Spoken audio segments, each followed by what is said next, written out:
Hi అండి, అందరూ ఎలా ఉన్నారు? ఈరోజు ఆరోగ్యకరమైన కమ్మని ఆంధ్ర స్టైల్ వంటకమైన సొరకాయ పప్పుని చేసి చూపించబోతున్నానండి.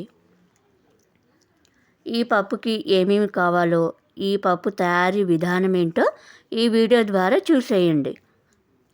సొరకాయ 4 టమాటాలు తీసుకున్నానండి. ఈ సొరకాయకి తోలు తీసి కట్ చేసి పెట్టాను. తగినంత నూనె, చిన్న నిమ్మకాయ సైజు అంతా చింతపండు కావాలండి. ఇంకా వీటితో పాటు ఉప్పు, కారం, పచ్చిమిర్చి, మీడియం సైజు ఉల్లిపాయ, కందిపప్పు, ఇంకా కొత్తిమీర కావాలండి. మరి తయారు విధానం ఏంటో చూద్దాము. నేను ఇక్కడ పప్పును కుక్కర్లో ఉడికించబోతున్నాను. ముందుగా స్టవ్ వెలిగించి శుభ్రంగా కడిగి పెట్టుకున్న కందిపప్పు కుక్కర్ను స్టవ్ మీద పెట్టుకున్నానండి. ఇందులో పసుపు, నూనె వేసి మొత్తం ఒకసారి కలిసే విధంగా కలుపుకొని కుక్కర్ యొక్క మూతను పెట్టి 4 విజిల్స్ వచ్చే వరకు ఉడికించుకోవాలి. ఒకవేళ మీకు కుక్కర్లో వద్దు అనుకుంటే గిన్నెలో అయినా ఉడికించుకోవచ్చండి. పప్పు మెత్తగా ఉడికిపోయిందండి. ఇప్పుడు నెక్స్ట్ ఏం చేయాలో చూద్దాము. స్టవ్ వెలిగించి ఒక గిన్నెను పెట్టుకోవాలి. ఇందులో నూనెను వేయాలండి.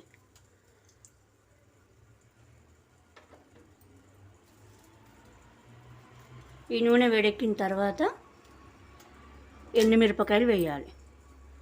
ఆ తర్వాత ఆవాలు, జీలకర్ర, పచ్చిశనగపప్పు వేయాలి. ఇవి కొద్దిగా వేగాలండి. మంచిగా కలర్ వచ్చే వరకు వేయించుకోవాలి.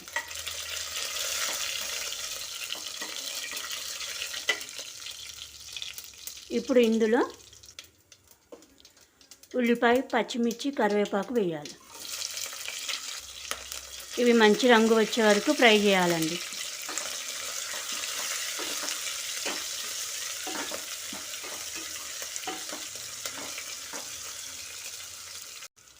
ఉల్లిపాయ ముక్కలు ఈ విధంగా వేగిన తర్వాత ఇప్పుడు ఇందులో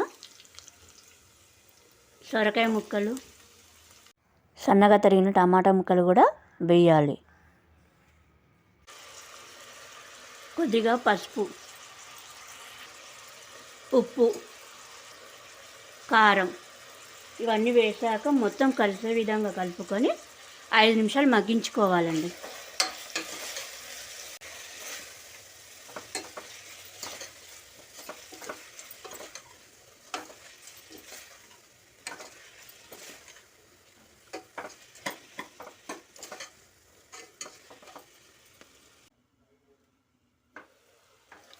ఈ విధంగా మగ్గించుకోవాలండి. ఇప్పుడు ఇందులో చింతపండు రసాన్ని వేద్దాము.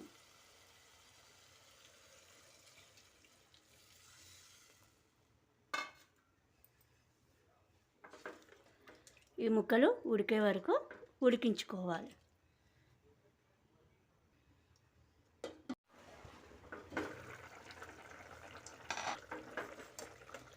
సొరకాయ ముక్కలు, టమాటా ముక్కలు ఉడికిపోయాయండి. ఇప్పుడు ఇందులో ముందుగా ఉడికించుకున్న కందిపప్పు ఉంది కదా, ఆ పప్పును వేద్దాము.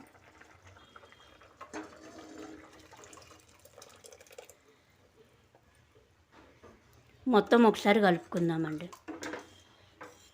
పప్పు వేసాక మరో 2 నిమిషాలు మరిగించుకోవాలండి.